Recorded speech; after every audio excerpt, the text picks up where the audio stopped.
Hello दोस्तों, क्या पंजाब दो हिस्सों में बंट जाएगा? 1980 में सिख रिलीजन के कुछ लोग सिखों का अलग स्टेट खालिस्तान का डिमांड करते हुए एक आंदोलन का शुरुआत किया, जिसको सामने से लीड कर रहा था जरनैल सिंह भिंद्रावाले। उनकी मौत के बाद 1919 में ये आंदोलन फीका पड़ गया, लेकिन इस साल फरवरी में सिक्स फॉर जस्टिस जैसा कुछ खालिस्तानी संगठन फिर से खालिस्तान का डिमांड करते हुए आंदोलन स्टार्ट किया है और इस आंदोलन का सामने से लीड कर रहा है अमृतपाल सिंह सिद्धू। लेकिन यहाँ पे समझने वाली बात यह है, ये अमृतपाल सिंह सिद्धू है कौन और इन लोगों का फिर से खालिस्तान का डिमांड करने का पीछे का मकसद क्या है? आइए आज की इस वीडियो में इस सवालों की जवाब ढूंढने की कोशिश करते हैं। So who is this Amrit?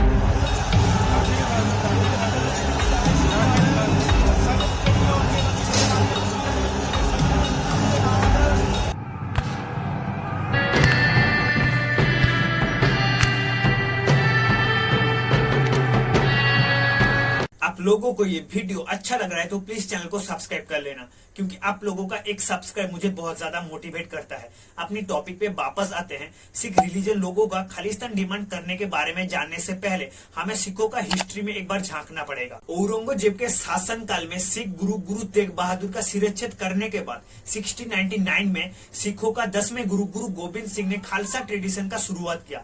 Khalsa का मतलब है प्योर, यानी कि वो लोग जो लोग अपनी धर्म को लेकर बहुत ही सीरियस हैं, आम लोगों की मदद करते हैं और अपनी गुरु की बात मानते हैं। जितना समय बीतता गया खालसा का मतलब बदलने लगा, खालसा के लोग हथियार अपनाने लगे। 1929 में लाहौर अधिवेशन के दौरान मोतीलाल नेहरू ने पूर्ण स्वराज की बात की, लेकिन सिर्फ 3 लोगों ने इसका संपूर्ण विरोध किया। पहला मोहम्मद अली जिन्ना, जो कि मुस्लिम के लिए अलग देश चाहते थे।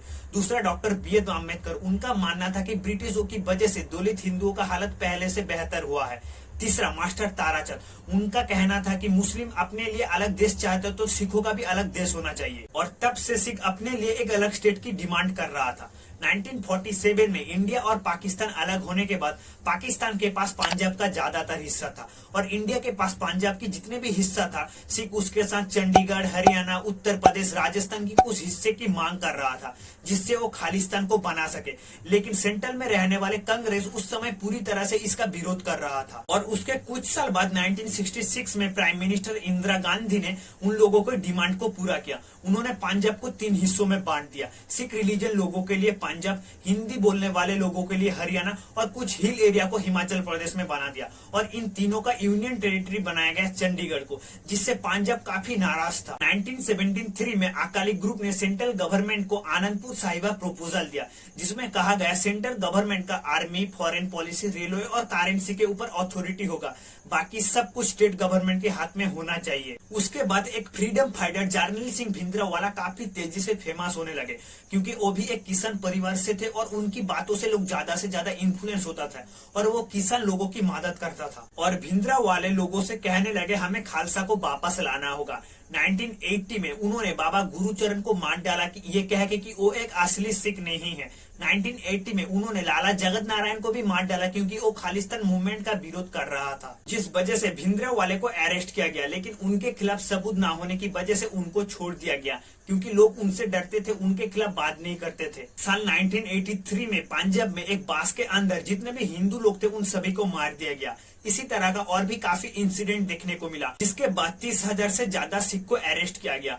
उस समय भिंद्रावाले का मेन घाटी था अमृतसर में गोल्डन टेम्पल, और उस समय भिंद्रावाले को पकड़ना भी बहुत ज्यादा जरूरी हो चुका था सेंट्रल गवर्नमेंट के लिए। सेंट्रल गवर्नमेंट ने भिंद्रावाले को गोल्डन टेम्पल से बाहर निकालने के लिए काफी कोशिश की, लेकिन इसमें बात नहीं बनी और उसके बाद ऑपरेशन ब्लू स्टार को लॉन्च किया गया। इस ऑपरेशन में इंडियन आर्मी ने गोल्डन टेम्पल को पूरी तरह से घेर लिया था और उसके 2 दिन बाद उन लोगों ने भिंद्रावाले को मार गिराया। इस ऑपरेशन में 3000 से अधिक लोगों की जान चली गई, क्योंकि उस दिन सिख पंचम गुरु अर्जुन देव का शहादत का दिन था, जिस वजह से गोल्डन टेम्पल के अंदर काफी ज्यादा लोगों की भीड़ थी। और इस इंसिडेंट के बाद पूरी पंजाब, पूरी सिख रिलीजन भड़क उठा और कुछ सिख लीडर्स कांग्रेस से अपनी पदत्याग कर लिया। उसके 4 महीने बाद 31 अक्टूबर 1984 को इंदिरा गांधी का 2 सिख बॉडीगार्ड उनको मार डाला। भिंद्रावाले की मौत की बदला लेने के लिए 23 जून 1985 टोरंटो से दिल्ली लौटने वाली एयर इंडिया की एक फ्लाइट में बॉम्ब ब्लास्ट किया गया, जिसमें 329 पैसेंजर की मौत हो गई,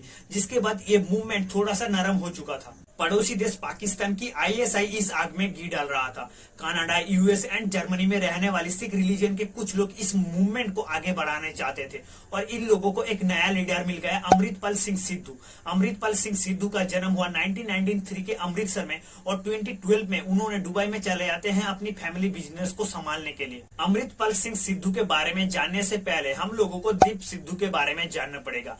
दीप सिद्धू जो कि एक एक्टर थे, उन्होंने 2019 में राजनीतिक क्षेत्र में अपना पहला कदम रखा और 2020 में उन्होंने फार्मर प्रोटेस्ट के दौरान एक अहम भूमिका निभाने की कोशिश की और उन्होंने Punjab socio Sikh political organization Waris Punjab De का स्थापना किया। उसके कुछ महीने के बाद दीप सिद्धू का कार एक्सीडेंट में मौत हो गई और उस समय वारिस पंजाब दे का नया लीडर बनाया जाता है अमृतपाल सिंह सिद्धू को। उस संगठन का मेन मकसद था पंजाबी मुद्दों के बारे में बात करना, लेकिन आज के टाइम ये संगठन एक प्रो खालिस्तानी ऑर्गेनाइजेशन बन चुका है। अमृतपाल सिंह सिद्धू लोगों को खालसा ज्वाइन करने के लिए बोल रहा था और अपनी एग्रेसिव स्पीच के जरिए लोगों को उस्का रहा था। पिछले साल नवंबर में उन्होंने खालसा वाहिद नाम की एक प्रोसेसन किया था जिसमें उन्होंने नौजवानों को दारू ड्रग्स छोड़ के खालसा ज्वाइन करने के लिए बोल रहे थे। ये आंदोलन और भी बड़ा होता जा रहा है और इसका समाधान जल्द से जल्द पंजाब सरकार यानी कि आम आदमी पार्टी को ढूंढना पड़ेगा।